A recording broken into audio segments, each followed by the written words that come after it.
Welcome to the Rarely Discussed podcast. Today's guest has been on an extraordinary journey, to say the least. One of that spans decades, misdiagnosis, and a relentless fight for answers. Kelly Burns began experiencing strange and painful symptoms early in life: nerve pain, nausea, abdominal attacks, and severe reactions to medications. But for 31 years, and I'm going to repeat that again, 31 years, no one could figure out what was wrong. Like many living with porphyria, her symptoms were vague, confusing, and often dismissed by those around her. But at age 39, after years of suffering and skepticism, Kelly finally got her answer. A diagnosis of variegate porphyria, a rare type that affects both the nervous system and the skin. And since then, she's taken her experience and turned it into advocacy. Becoming a leading voice in the porphyria community, she now serves on the board of the Canadian Association for Porphyria and launched the powerful Light in the Sky Purple campaign, which has lit up over 80 landmarks in support of rare disease awareness. Today, she's here to share her long road to diagnosis, her fight for recognition, and the movement that she's building to shine a light, literally, on porphyria. Welcome to Rarely Discussed, an American Porphyria Foundation podcast with your hosts, Andrew McManaman and Nicole Castellano. We have porphyria, a rare disease. Rare diseases differ greatly, but share many similarities in how they affect our lives. Being rare can feel lonely and isolating, but we're stronger together. Join us in meaningful interviews with porphyria and rare disease experts and the patients and families impacted as we connect, learn, and heal together. We'll talk diagnosis, treatment, pain, mental health, managing daily life, and everything rare. Welcome to the podcast, Kelly. I appreciate you. Thank you for having me, Andrew. Of course. And I just wanted to... So the average age for getting diagnosed with porphyria in general is 15 years, and yours was over double that. And I just wanted to circle back and just get a glimpse into your mind on what that 31 years looked like. Oh, that 31 years before I was diagnosed, that was a tough 31 years. I spent it not being seen or heard. Every time I felt anything that was anything not normal for a child or a teenager or even a young woman, they'd just look at you, oh, you have anxiety, you have just hormone problems, it's just anything but a health problem. So you really have to fight and advocate for yourself. And I remember when I was 15, going to emergency for my 15th time that year for stomach pain, feeling like I was going to die. And just so scared, and being a 15-year-old, not knowing what was going on with me. And the nurse was so rude. She rudely said to me, "Why have you been here 15 times this year?" I said, "The same 15 times I've been here all year. I've been here for the same reason. And I'm here trying to figure out what's wrong." And I was immediately dismissed. And they told me I had the flu. And I said to them, how could I have the flu 15 times in 1 year? And so I just kind of gave up going to emergency and seeking out help. And I just go through the path of speaking up to my family doctor over and over again throughout the years, advocating for myself and trying to figure out what was wrong. And some doctors I had were really great and would refer me to different tests and specialists and things like that. And they were always coming to the conclusion of misdiagnosis. It was everything under the sun that was nothing how I was really truly feeling, but irritable bowel, fibromyalgia. It wasn't fitting for how I was feeling, because people with those conditions can manage. And I was just feeling like I was going to die every day. I was so sick and throwing up so much and had no energy. And I would think, why don't I have energy like my friends? I can't do the things I want to do like my friends. I can't finish school. I can't go on to a post-secondary education. I can't have a future, it felt like. And then I got pregnant young with my daughter, and that triggered more porphyria reactions and sickness for me. And I just went into being a single mom and trying to care for myself and my daughter. And during that time, I was getting worse and sick, more sick than I ever could imagine. And I lived with my mom, and she was a huge support in that. She supported me so much that she would be my voice for me when I couldn't be my voice for myself. And she believed in me. She knew there was something wrong with me. And unfortunately, she passed and never got to find out that I had porphyria. But she was the one person that would advocate for me besides myself. And when she wasn't advocating for myself, I was my own support in advocating for myself to doctors. And being a female and being younger at the time, you have a hard time being heard, and they just want to send you for blood tests and just random things that are nothing too deep. And then when they do figure out maybe there's something wrong, they don't pursue why is this happening to you. So you're just kind of having to speak up, saying, remember that test, remember I'm not feeling well, something needs to be looked at. And you're just constantly kind of niggling the doctors, but in a very friendly, nice way, and reminding them. And then one day a doctor will be like, you know what, you need to see someone. You need some extra help here and some other eyes on this. And that's when I met the doctor that I saw that sent me for a battery of tests. And when she sent me for those battery of tests, the lady at the lab didn't understand what they were for because there were so many of them. She says, do you mind if I send you for them all on my computer? And I figured, since I'm already here and I've gotten through 39 years of this journey and sickness, we might as well do it. So we did all the tests in the computer, and I had my appointment with my doctor, and she sat me down and says, I don't know how we figured out what's wrong with you, but we did. It's for a test I didn't send you, and we have a name to it. And the doctor and I embraced each other. We cried. It was such a beautiful moment to finally have a name to something. And she realized everything I had been through to get to that point, the not being heard, the misdiagnosis, and what a relief it was to finally have that diagnosis, because I had fought my whole life trying to make it through the day, be in survival mode, be there for my daughter, show up for everyone in my family, in my life, and my friends, my job, and to keep showing up in life. And to keep showing up in life so sick was so hard.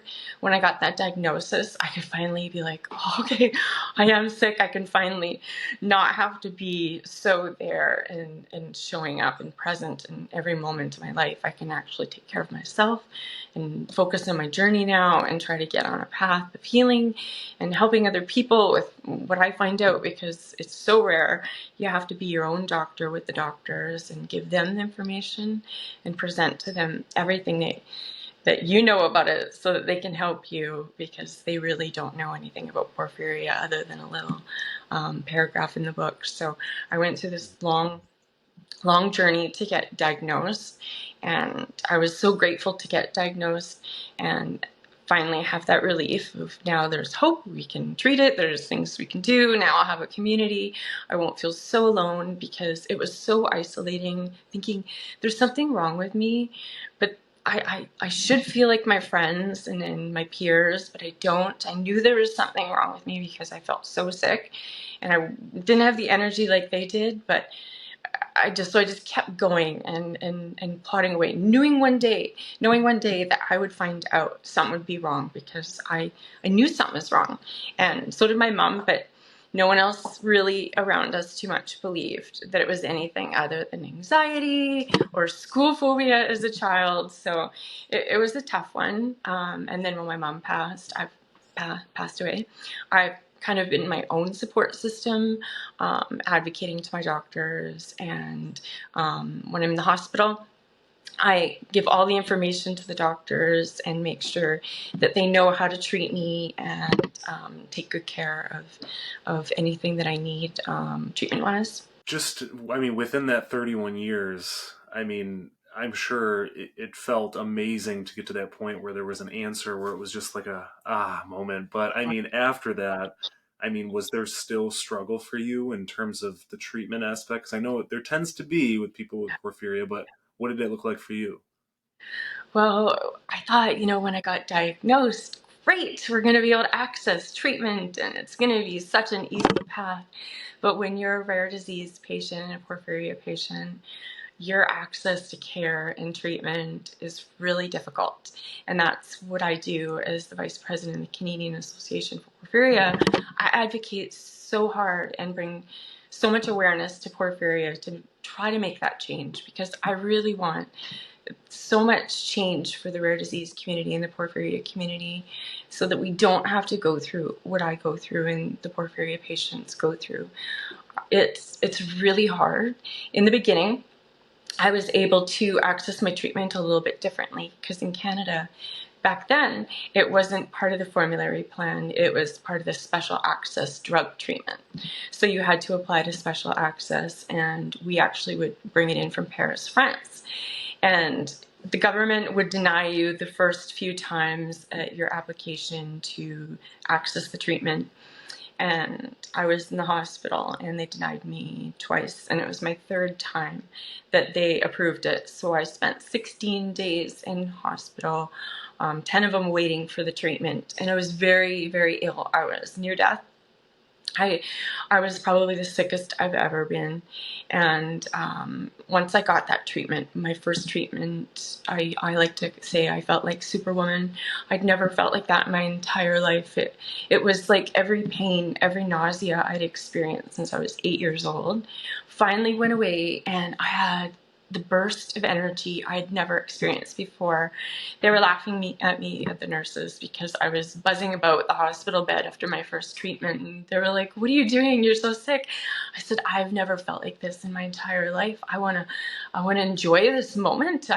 This feels amazing." And the treatment gives you what you're missing, the heme treatment. So it makes you feel so much better. It alleviates your nausea and your vomiting and your intense stomach pain that feels like flaming hot swords going in your stomach. It is actually worse than childbirth pain, the porphyria stomach pains. And of course it radiates down your legs and your arms, so you're just in so much discomfort. So when you get that first treatment, you feel amazing. And you think, that's great, now I want to be able to access this all the time. And then you realize, no, I can't access all the time. Each province has different rules.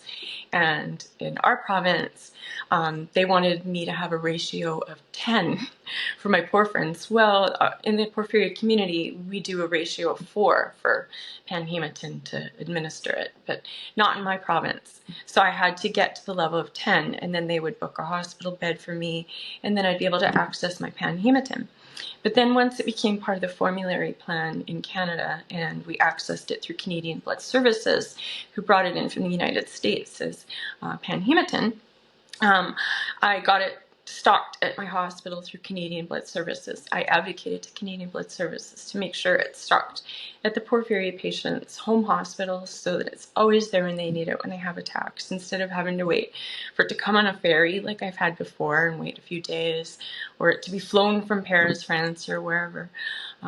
So the access is a little bit better, but still, to access it, I have to now, since it's part of the formulary plan, they will no longer book a hospital bed for me, no matter what my level is. If I'm sick, I have to go through emergency care, wait in emergency, which could be a couple days sitting in a chair or a bed waiting for a bed to be admitted. And there's just no dignity in that, because right now we have a mental health and a drug crisis going on in Canada.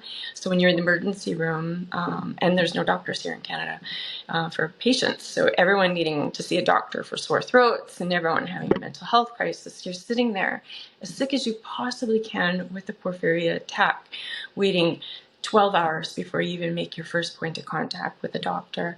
And then once you get that contact, things start moving along pretty fast.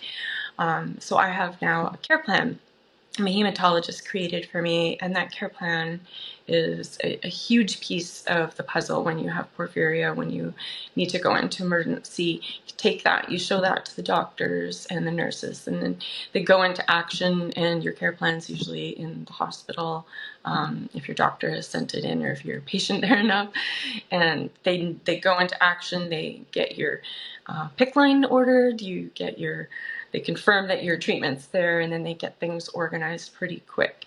But still, you're waiting 12 hours to 2 days for a hospital bed to be admitted. And last year when I was admitted, there was no hospital beds. There's such overcrowding here. I actually had to be in the hall at the nurse's desk, and they had to put me in the oncology floor. And being allergic to the light, that was not ideal. They had to cover up all the lights with gowns. The nurses were very, very kind to me and very helpful, but I spent a couple days in the hospital, and that made me avoid the hospital for 14 months when I really needed to go for Panhematin treatment. And when I went 2 months ago for my Panhematin treatment, or a month ago for my Panhematin treatment, they'd asked me, "How long have you been sick?" And I said, "I've been sick for 14 months. They said, "Why haven't you come in?" I said, "I have no way to access my treatment right away without having to sit in an emerge for I don't know how many hours or how many days. And it just makes me actually more sick and makes my attack worse.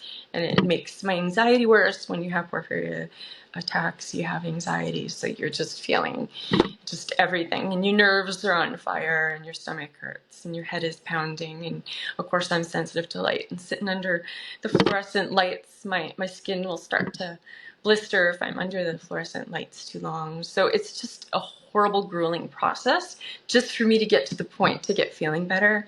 And then once I get admitted and I get up into my room, it's night and day from the whole journey I've just taken in the emergency room to get to that point. And the care I get is exceptional. It's amazing. The nurses are so wonderful, and the doctors. And I get 4 days of Panhematin and glucose. That really helps me a lot.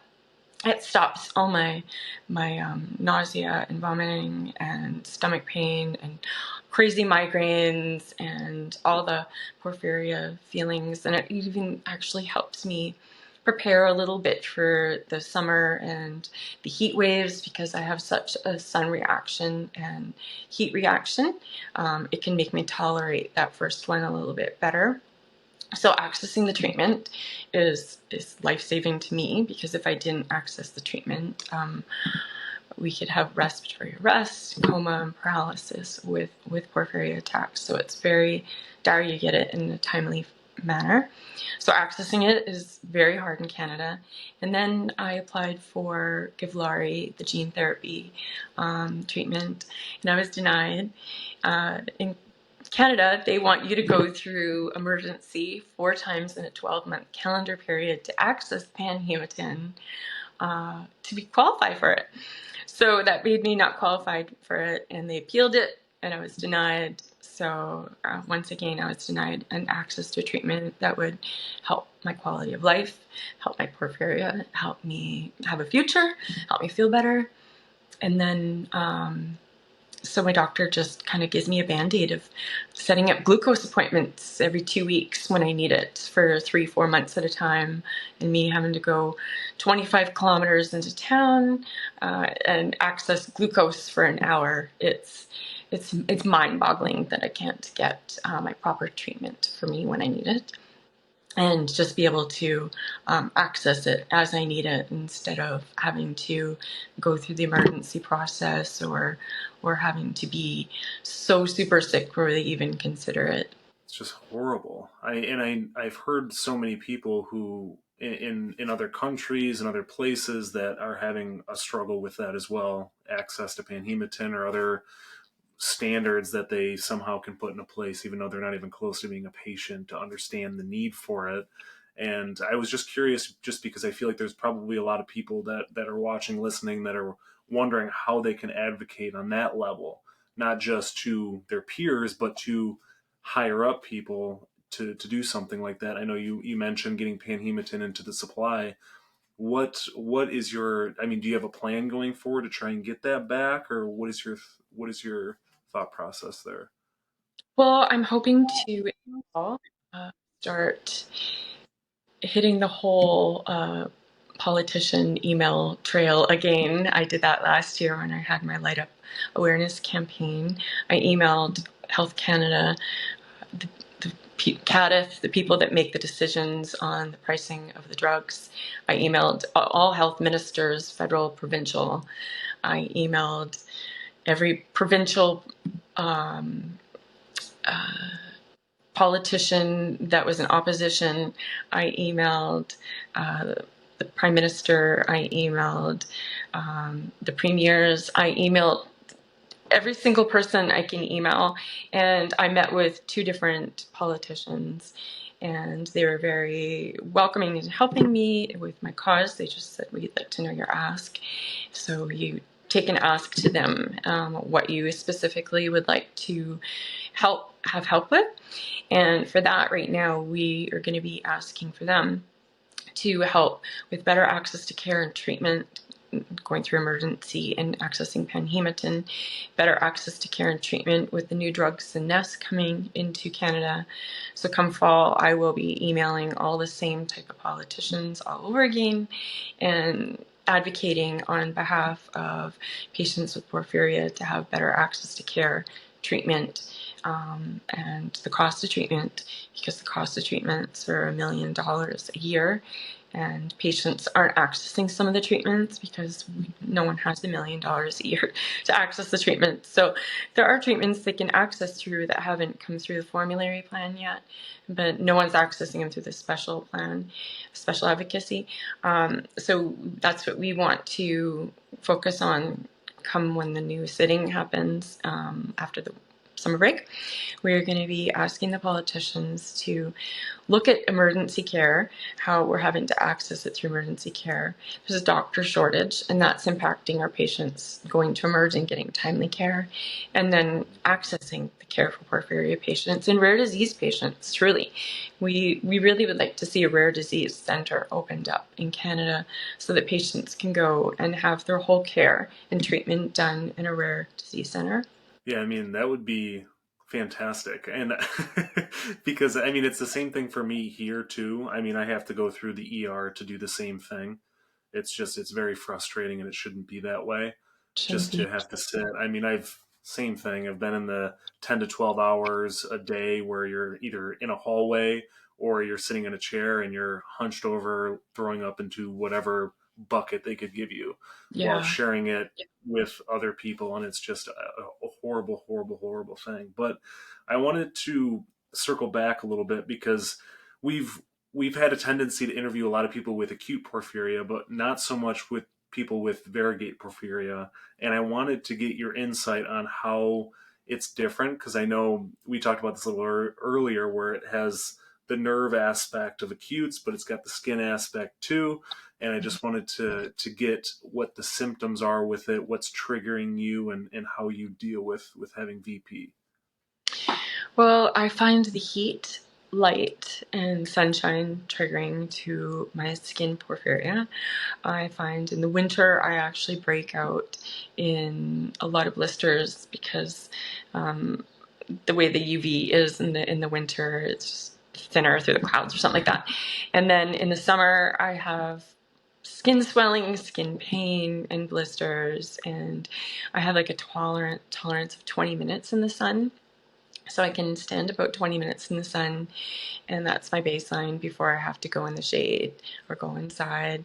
So I usually go early morning, late in the day. It's very hard if you have something you have to attend, like my daughter's rowing, that's all day in the sun. It can be very challenging. You still show up and you just suffer the next week or two afterwards with this stomach pain, because I get actual sunstroke feelings. I feel very sick. I feel like I've got sunstroke, and then I get the skin reaction as well. And it's so unpleasant, and it lasts for weeks. It can last for months. And then working under fluorescent lights and being under fluorescent lights, I get blisters and thinning of the skin, and my skin will break open and start bleeding, and I get scarring. And I feel headachy from being under lights. And what I just tell people, just to be your own advocate, always be your own advocate, and always know what your reactions are to things. Have a care plan as well, like having a care plan, because if you can't speak for yourself and you're having a phototoxic reaction to something, or you're having a porphyria attack, it's always nice to have that care plan to say, this person's allergic to light and sun, and this is how to treat it. I always think that's like the best plan of attack is to have a care plan.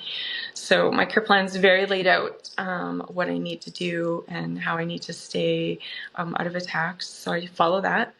And I'm very careful in the lights, and I wear sunblock with zinc to block out the lights when I go to work or when I go out and I go to the gym. I have to wear sunscreen, and I wear sun hats and sun safe clothing and things like that, and just be really mindful of my sun exposure, because if the sun comes out and I'm stuck on a walk and I know I have so far home to walk, I could be very sick and practically crawling home if I've gone too far. So I have to be very, very careful, because the porphyria attack can occur if I've been out in the sun for too long, and that makes it scary. So it comes out of nowhere when you're in the sun. Just literally just a pin drops and you're in the middle of a porphyria attack out of nowhere, and your skin is having a full skin reaction.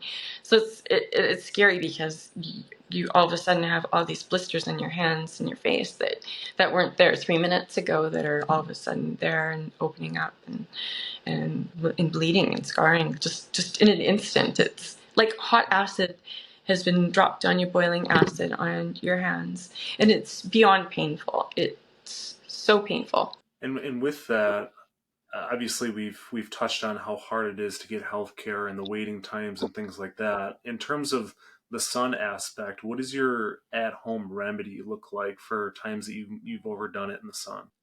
Lots of sugar. As you know, with porphyria, we have to have a lot of glucose, and I will start drinking a ton of ginger ale, a ton of water.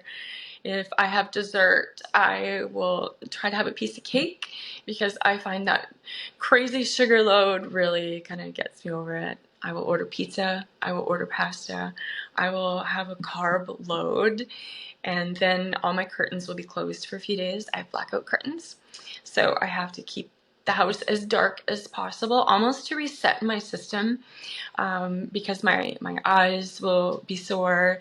They'll be very, very light sensitive, and you just got to kind of reset and quiet down the nervous system. And when that kind of passes and settles, you almost like a butterfly, open up the curtains and go back out in the world again. But it's a rough few days of keeping the curtains closed and avoiding going outside whatsoever.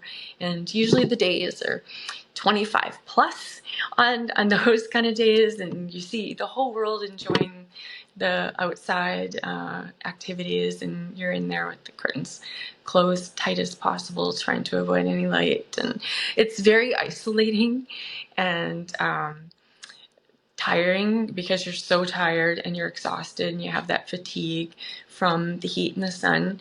So you're just resting, carb loading, and hydrating as much as possible, and just staying in the dark and very quiet, very quiet. And that even includes staying off of digital devices like screens and things like that. In times where, do you ever feel like there's when your skin just feels like it's burning? I mean, is there a remedy for you that you just, I mean, are you in front of a fan? Do you have ice packs? Do you do cold baths? Like, is that something that helps you? In the summer, I put up a big pool and I put shades all around the pool, and I just float in the water every day, all day, that it's hot, to stay cold and cool. And that's the only way I can get through summer, is to be in water and in the shade or inside. And so I like to go to the gym every day. I like to go for walks every day. So I make sure I get up the crack of dawn, go to the gym very early, so that I'm home early, and then I go to the walks in the morning. Gosh, I can't even talk. Walks in the morning, or late in the day when the UV is low, and I find I try to keep busy and cool in the cool parts of the day, and in the hot parts of the day, I'm in water or in a bath, 4 fans on, curtains closed, drinking lots of water. And I wanted to ask too, and I have a tendency of asking this kind of on every interview, but because a lot of people, when they see people with rare diseases and they're smiling, they're advocating, they're pushing, they're always smiling, they're pushing. I wanted to ask how your mental health is with it. I know you brought up the isolation aspect, but I wanted to know how you manage it. I manage my mental health with lots of exercise. I chase that endorphin high to keep my mental health and anxiety in check. If I do not work out or don't get a walk in, I feel like I'm in a funk. I don't feel myself. So I need that exercise each day. So I go to the gym for 2 hours, 3-4 days a week. And the days that I'm not in the gym, I'm hiking or walking or doing yoga.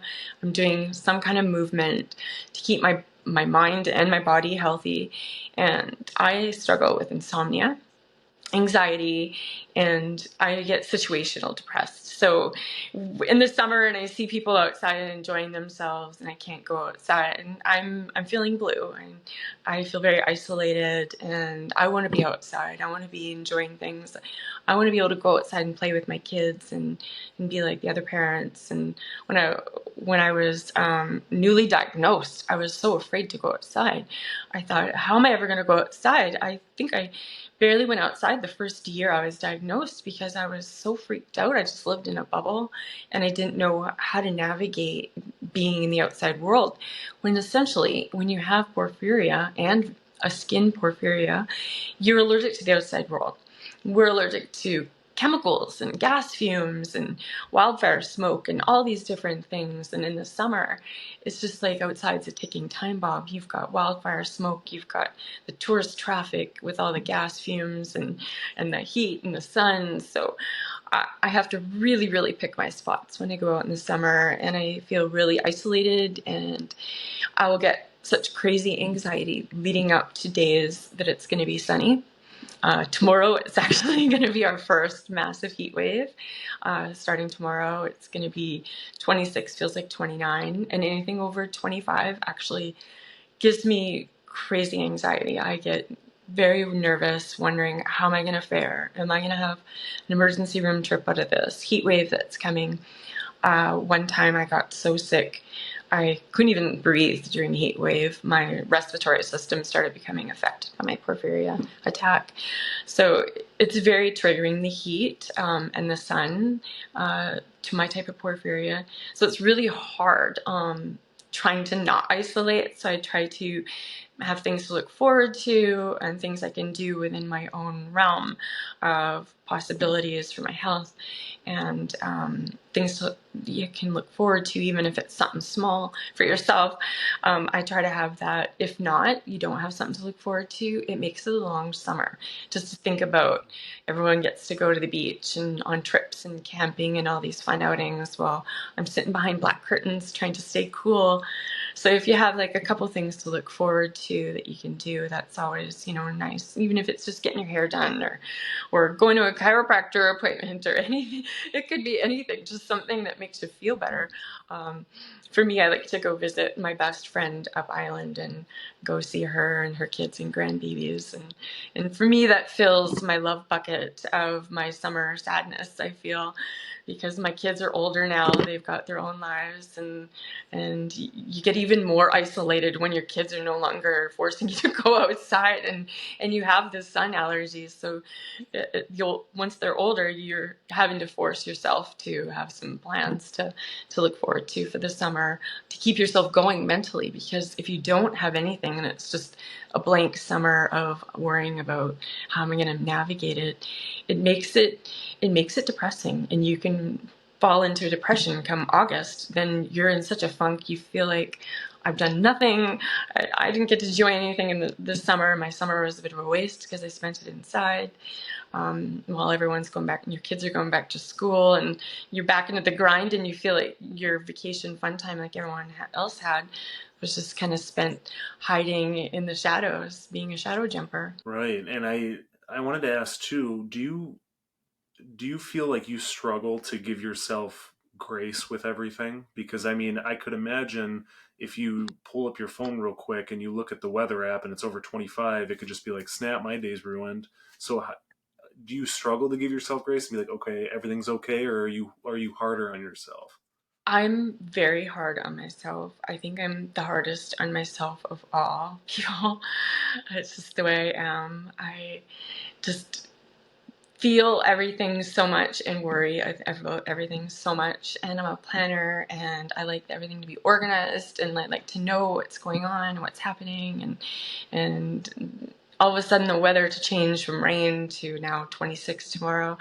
It just feels like it throws me for a loop, and I start thinking, gosh, I work 1 day a week, and now the sun's on the 1 day I have to go outside. It's going to be the hottest day, and where I work is really warm with no air conditioning, and I'm already under fluorescent lights, so I've already got my sunscreen on to go to work. But now I got to worry about leaving my house to get to work because I don't drive. Am I gonna make it there in a sun-safe amount of time? And then coming home at 5 o'clock, it's a really hot time of day. And then the same thing coming home. I have to worry about coming home from work tomorrow. Am I gonna come home in a hot time part of the day? So there's all these things. I'm just so hard on myself, and I worry about myself. And then I think, it's okay, it'll be okay. I'm also my biggest cheerleader because I have to be my own support system in that sense. So since my mom's been gone, I just think of what my mom would say, and I think, no, it'll be okay. I'll get through it. I get through everything. I'm strong. I can get through anything. And I just try not to think of things and just power right through it, and just be very prepared and very planned and organized with everything. Yeah, and I would say that's a struggle of mine too, giving myself grace. And I recently, my dad passed away just a few months ago from lung cancer. And when I think about things like that, and you talk about mental health and you talk about happiness, um, I always just think about, because at the end of the day, I would always just lean on stuff for happiness, or lean on people for it. Just push it on them. Just be like, why aren't you making me happy? And at the end of the day, it's just realizing nobody's responsible for your happiness besides you. And I feel like that's just the hardest thing sometimes to wrap your head around. Like, why aren't you making me happy? But it's just like, you gotta find your happiness, and it could take a little while. You're gonna hit some road bumps. It's gonna take some hurdles. There's gonna be ups and downs and all arounds for it. But I wanted to ask you and switch gears for a little bit and ask you about the purple lights. And we've talked about all of this. And what I think is so cool about this is we talk about advocacy for porphyria and rare disease, and we're like, yeah, I tell my, like, most people would just go on their Facebook and be like, hey, spread the word of porphyria, but you light up like whole cities, and everybody knows about purple lights. So I just wanted to kind of get the whole rundown of the purple lights. So when I joined the board, it was probably about 6 years ago. I joined the board. The lady we had working at the board told me a bridge was lighting up. I said, I'd like to light up more stuff. Is that a thing? And she says, yeah, you can light up anything that lights up. So I started from there. I started just lighting up a couple things, and every year it just grew. And then the last 3 years, it's just grown, maybe 4 years now, so huge. It's become a massive awareness campaign. And what I wanted to do is, I wanted the patients, when they saw the purple lights in their small town, in their big towns, the bridges, the towers, the Niagara Falls, everything that was lit up, all their stadiums and domes and city halls, I wanted them to feel less alone when they saw the purple, when they saw the mayor's proclamations declaring it Global Porphyria Awareness Day, and doing the write-ups what porphyria is, and helping spread our awareness. I really wanted our patients to feel less alone. And I also wanted Canada to take notice to porphyria and rare diseases. I really wanted to highlight the care and access to treatment that us porphyria patients go through.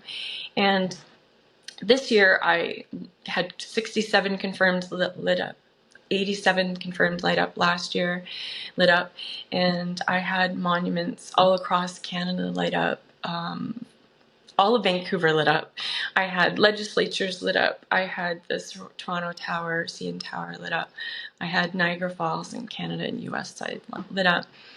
I had so many things lit up, and it brought so much awareness the last few years to porphyria that it reached people all around the world in different porphyria organizations. And last year they said that they would start lighting up places and continue on my work in Brazil and Colombia and different places that they were from, and in the States as well. Is to light up for the landmarks there. And we hashtag it Purple for Porphyria every year, so that it's kind of our theme for Global Porphyria Awareness Day in Canada, Purple for Porphyria. And we try to get people to light up their homes, wear purple, get as many landmarks as possible lit up, and then that brings so much awareness. It's not even funny how much awareness it has brought the last few years to porphyria, and how much comfort it has brought the porphyria patients when they see that, when they've gone down and seen that the lights are lit up and they're the only porphyria patient in that tiny town, and they see that their city hall is lit up for them. It's just so heartwarming to read all the messages I've received from around the world. Everyone saying how it meant so much to them and how they felt seen, heard, and less alone. It was literally everything for me. It touched my heart so much. The patients and the people and the caregivers in porphyria in the rare disease world are what I do it for. And I only want to continue on my awareness campaign every year, lighting up the world. Actually, I want to try to light up all the landmarks around the world with the different organizations. So we only want to grow it bigger and brighter. Yeah, and I think that's the key there. Is it's such a small gesture in regard to just changing the color of a light for people to do so. But when we talk about the isolation and the mental health aspect, I mean, if there's something that makes you feel like you're heard, it's something like that, where it's like, hey, I'm listening, I see you. And I think that's just such a cool aspect of it. But I want to also just reiterate, because I know we've talked about it a little bit, but to raise awareness to how much effort this takes to do, because I don't want to downplay that. So I know we talked about it a little bit, but I want to know, just so you could tell people, like, the amount of work and how long it takes you to actually accomplish something like this. I start the awareness campaign for May in October the previous year. And it takes me at least 600 volunteer hours on my part to do all the applications, print them up, translate them for the ones in Quebec that are in French, and send them off and reply to all the emails, update the website. It's a lot of work, but I started in October, and I also actually light up for Rare Disease Day, all the landmarks as well in February. So I'm applying for 2 days usually to be lit up every year, all the lights in Canada across the country. Yeah. I mean, when I first heard about it, I was like, that is just incredible. I mean, it's not something that costs an arm and a leg, where we have to fundraise for millions of dollars just to make it work. It's changing the lights. It's having people ask questions all around the place, and what you're doing is amazing, and we could never downplay that. Thank you. But I wanted to ask you, though, just because I tend to ask everybody it, is if somebody is watching or listening to this right now who may be starting their journey, maybe they're 31 years along like you were and still don't have answers, what advice would you give them if you had to start from zero, knowing what you know now? I always tell people, just always have a calm, measured approach, and just be firm in what you believe and you know is wrong with you. If you just keep saying the same thing over and over again, you will be heard. And then once you get your diagnosis and you're heard, you make sure you get that care plan, because that care plan is the most important key to your journey to keeping good health and accessing treatments. I mean, that's good advice. And I think what happens is a lot of people just lose that patience when it comes to advocating for themselves, and they stop too early when they could have just been so close to getting that answer. So I think that's wonderful advice. But I wanted to ask you too, is there something that you wanted to bring up that maybe I didn't ask, or something you wanted to tell people that are listening or watching? Just that There's hope. There's always hope. Once you're going through the journey of getting diagnosis, you feel like there's no hope, but there's light at the end of the tunnel. I know there's been times where I thought, I just want to give up. No one's going to believe me. And then once I got my diagnosis, I felt hopeless for a while because I felt like I was allergic to the world and didn't know how to navigate things. But you just got to keep holding on to hope. And when you hold on to hope, and you know everything is going to be okay. You know it'll turn out okay. You know everything changes consistently and constantly. That's the only thing you can count on is change.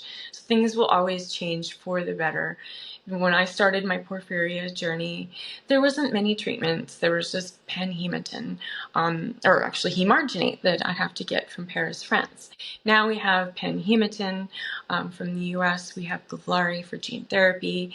We have many different treatments for EPP with Scenesse and bitopertin that are coming down the pipeline. Scenesse is applied in Health Canada to come to Canada, and that one they are actually trying for variegate porphyria patients in other parts of the world for research right now, and in great luck they're having as well. So that gives me another piece of having hope that this is just a temporary spot right now in my journey, that things are going to change, that I will be able to enjoy the sun like everyone else one day. There's hope to be able to go outside and enjoy the sun with the new treatment coming down for variegate porphyria.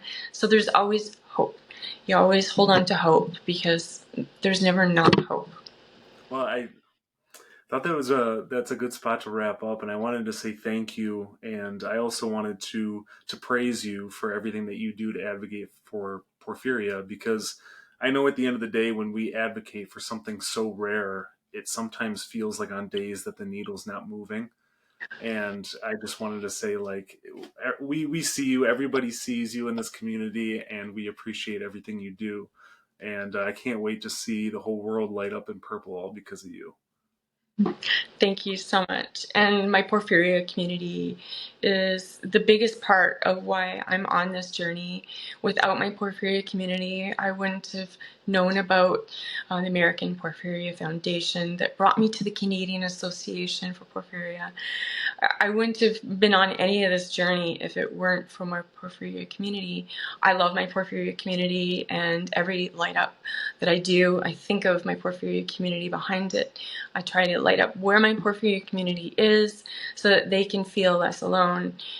My porphyria community is everything to me, and I think a lot of us can say the same. When you're rare, there's not many of us, so you tend to connect and share and really understand the journey each other is going through, because we've all been on the similar journey of trying to get our diagnosis and then our treatments.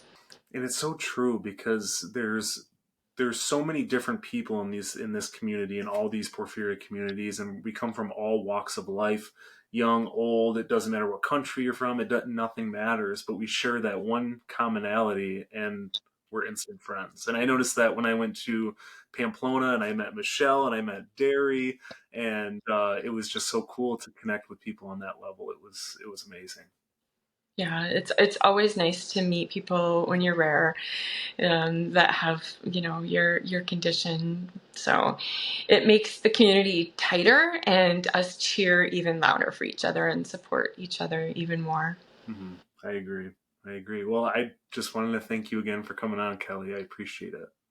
Thank you for having me on, Andrew. Thank you for taking the time out of your day to listen to our podcast. If you enjoyed this episode, please share it with friends, family, or anyone who could benefit. And please don't forget to subscribe and leave a review on your preferred platform. It helps us spread awareness, and we would be extremely grateful. You can also follow Rarely Discussed on Instagram, YouTube, as well as TikTok. If you're someone seeking diagnosis for porphyria, visit porphyriafoundation.org to receive a free doctor packet, forms for free DNA testing, and a list of doctors in your area. Stay tuned for more episodes of Rarely Discussed.